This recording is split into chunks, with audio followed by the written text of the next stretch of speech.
మిత్రులకు నమస్కారం. మిత్రులరా, నేను గతంలో 4-5 సార్లు చెప్పే ఉంటాను. నేను బాల్యంలో ఉన్నప్పుడు పక్కా కమ్యూనిస్టుని, పైపెచ్చు నాస్తికుణ్ణి. రాజమండ్రి పుష్కరాల రేవు సమీపంలో ఒక ఆంజనేయ స్వామి గుడి ఉంటుంది. ఆ గుడిని పెద్ద ఆంజనేయ స్వామి గుడి అంటాం. పెద్ద ఆంజనేయ స్వామి గుడి అంటే అదేదో పెద్దది కాదు. ఓ 15 మంది క్యూలో నుంచుంటే క్యూ మెట్ల మీదకి వచ్చి రోడ్డు మీదకి వచ్చేస్తుంది. అక్కడ ఉన్న 2 ఆంజనేయ స్వామి గుళ్ళల్లో అది పెద్దది కాబట్టి అది పెద్ద ఆంజనేయ స్వామి గుడి అంతే. ఆ గుడి నుంచి సుమారు 2-3 కిలోమీటర్ల దూరంలోని మంగళవారపేటలో మేము ఉండేవాళ్ళము. పెద్దవాళ్ళు, పిల్లలము చాలామంది కలిసి ప్రతి మంగళవారం సాయంత్రం పూట ఆ గుడికి వెళ్ళేవాళ్ళం. చిన్నప్పుడు అది బాగా అలవాటు. అయితే 9th క్లాసు 10th క్లాసు చదివే సమయానికల్లా నేను వాళ్ళతో గుడికి వెళ్ళినప్పుడు గుడి బయట నేను లోపలికి రాను, మీరు వెళ్ళండి అని చెప్పి ఆ గట్టు మీద కూర్చునేవాడిని. ఆ లోపలికి వెళ్ళి వచ్చిన వాళ్ళ చేతుల్లోంచి అరటిపళ్ళు, కొబ్బరికాయ ముక్కలు లాక్కొని తినేవాడిని. అంటే అప్పటికే కమ్యూనిజము, నాస్తికత్వము అనే జాంబీ నన్ను ఆవహించేసింది. అయితే అదృష్టవశాత్తు 10th క్లాస్ చదువుతూ ఉండగానే ఆ జాంబీ నన్ను వదిలేసింది. నేనే ఆ జాంబీని వదిలేసే పరిస్థితులు వచ్చాయి. నాలాంటి చిన్న జాంబీలను ముదురుపరచడానికి ఒక పెద్ద జాంబీ ఒక కథ చెప్పింది. ఏంటంటే అది హైందవంలో 5వ తనం గురించి. పెళ్లి చేసే బ్రాహ్మణుడట ముందు 4గురికి ఇచ్చి ఆ పెళ్లి కూతురికి పెళ్లి చేస్తాడట. ఆ తర్వాత అనామకుడైన పెళ్లి కొడుకు ఇచ్చి 5వ వాడిగా పెళ్లి చేస్తాడట. అందుకే మంగళసూత్రాన్ని 5వ తనము అన్నాడు. బుర్రున్న ఎవరికైనా సరే, తెలుగు భాష మీద అవగాహన ఉన్నవాడికైనా సరే అందులో డొల్లతనం ఈజీగా అర్థమవుతుంది. 5వ తనము అంటే 5వ లక్షణం అని. లక్షణం అంటే ఏంటి? 5గురు భర్తలు అని అన్నాడు. భర్త అంటే ఏంటి? అది సంబంధం. ఒక సంబంధం లక్షణంగా ఎలా అవుతుంది?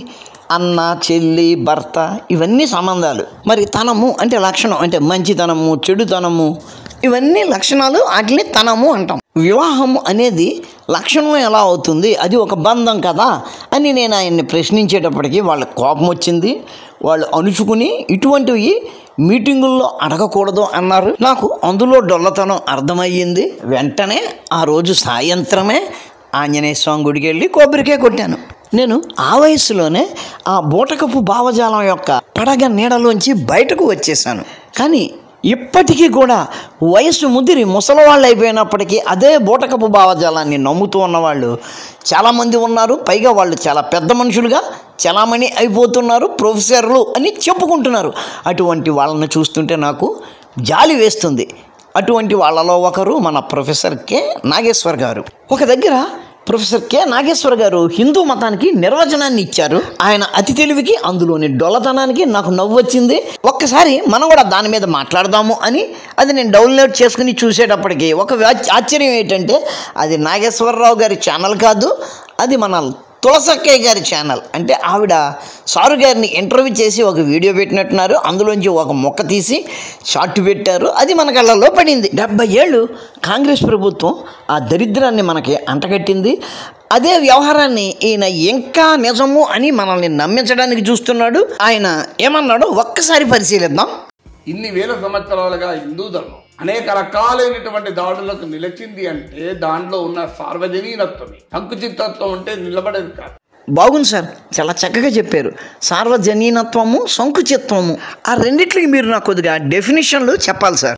ఆ సంకుచిత్వాన్ని ఇప్పుడు తీసుకురావాలనుకున్నవాడు రియల్ యాంటీ. ఏ సంకుచిత్వము, ఏ సంకుచిత్వం రియల్ యాంటీ, అది మీరు కొద్దిగా ఎక్స్ప్లెయిన్ చేసి చెప్పాలి సార్. హిందూ ధర్మం అంటే విద్వేషం అని చెప్పేవాడు సూడో హిందూ. సారు, మీ మాటలు వింటుంటే నాకు మీ మీద ఒక అనుమానం వస్తుంది. మీరు ఎవరినో ఏదో దృష్టిలో పెట్టుకుని ఈ మాట అన్నారు. హిందూ ధర్మం అంటే విద్వేషం అని ఎవరు సార్ చెప్పింది? అలా మీతో అన్నవాడి పేరు నాకు చెప్పండి. కోనా హిందూ ధర్మం అనే దాన్ని సంకుచితంగా మార్చాలనుకునేవాడు హిందూ వ్యతిరేకి. మీరు 100కి 100 పాళ్ళు నిజం చెప్పారు సార్. ఏ కోసైనా కూడా హిందూ ధర్మంలో సంకుచితం అనేది లేదు. అంటే ఎక్కువ కాలం హిందూ ధర్మం ఉండకూడదని కోరుకుంటే ఆ పని చేయాలి.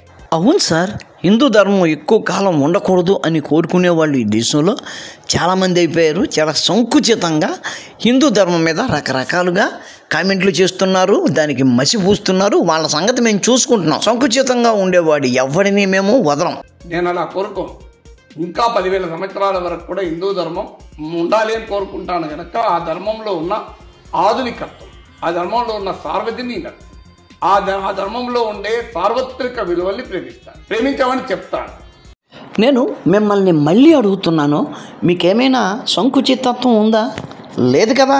అయినా కానీ ఆయన చెబుతున్న ఈ సంకుచితత్వం కానీ సార్వజనీనత కానీ వాటి అర్థం ఏంటండి? డిక్షనరీ అర్థం అయితే మనకు తెలుసు, దాని ప్రకారం మన దగ్గర ఎవరి దగ్గర ఆ సంకుచితత్వం అనేది లేదు, సార్వజనీనతే ఉంది. ఈయన చెప్పే సంకుచితత్వం డిక్షనరీలో ఉన్నది కాదండి. ఒకసారి ఇది వినండి. రఘుపతి రాఘవ రాజారాం పతిత పావన సీతారాం. గుడ్. ఇది సార్వజనీనత అంటే. మరి ఆ తర్వాత లైన్ కూడా ఒకసారి చదువుదామా? సుందర విగ్రహ మేఘశ్యాం గంగా తులసి సాలగ్రాం. ఇది సంకుచితత్వం అంటే. గాంధీ గారు ఎంతో ఆలోచించి ఎంతో కష్టపడి ఈ పాటను సంస్కరించి ఈ పాటకు విశ్వజనీనతను కల్పించి ఈశ్వర అల్లా తేరో నామ్ సబ్కో సన్మది దే భగవాన్ అనే పాటను సృష్టిస్తే మళ్ళా దాంట్లోని విశ్వజనీనతను తొలగించి ఎప్పటిలాగే మీ మతోన్మాదంతో మత మౌఢ్యంతో గంగా తులసి సాలగ్రామ్ అని మీరు పాడుతున్నారు అంటే మీది కుంచితత్వం. అర్థమవుతుందా? ఈయన బాధ ఏంటంటే ఎవడొచ్చి మీద ఎక్కినా సరే ఎక్కించుకోవడానికి హిందువులు సిద్ధంగా ఉండాలి. అది సార్వజనీనత. ఎవరినైనా వ్యతిరేకిస్తే మత మార్పిడిని కానీ ఏవైనా సరే మీరు వ్యతిరేకించారు అంటే మీరు సంకుచితత్వంతో ఉన్నట్టే. దాంట్లో ఉన్న సార్వజనీనత్వమే. సంకుచితత్వం అంటే నిలబడేది కాదు. హిందూ ధర్మం ఇన్ని వేల సంవత్సరాలుగా అనేక రకాల దాడులను ఎదుర్కొంటూ నిలబడింది కాబట్టి ఇది గొప్పది. అంతేనా? నిజమే కదా. ఒక మాట చెబుతుంటారు, ఎక్కడికైనా ఇస్లాము వెళ్ళింది అంటే గనక 40 సంవత్సరాలలో ఆ ప్రాంతం ఇస్లామీకరణ చేయబడుతుంది. ఎక్కడికైనా క్రిస్టియానిటీ వెళ్తే గనక 60-70 సంవత్సరాలలో ఆ ప్రాంతం క్రైస్తవీకరణ చేయబడుతుంది. 1000 సంవత్సరాలుగా వీళ్ళు ఎన్ని దాడులు చేసినా ఇంకా ఇక్కడ మన సనాతనం బతికే ఉంది. అది మన సనాతనం గొప్పదనం, మనది సనాతనం రా. ఎవడెన్ని చేసినా మన సనాతనం అలాగే ఉంటుంది, దాన్ని ఎవడో నాశనం చెయ్యలేడు అని ఎవడో భుజాలాడి కొట్టుకుని ఎవడో మీసాలాడి తిప్పుకొని పండగ చేసేసుకుంటున్నారు. కానీ అది నిజమేనా? యథార్థం ఏమిటి అంటే ఉత్తరాన శివాజీ మహారాజు వాళ్ళను అడ్డుకొని వాళ్ళను అక్కడ నిలువరించి ఉండకపోతే గనక వాళ్ళు ఇక్కడికి వచ్చి మనల్ని కూడా అలా మార్చేసి ఉండేవారు.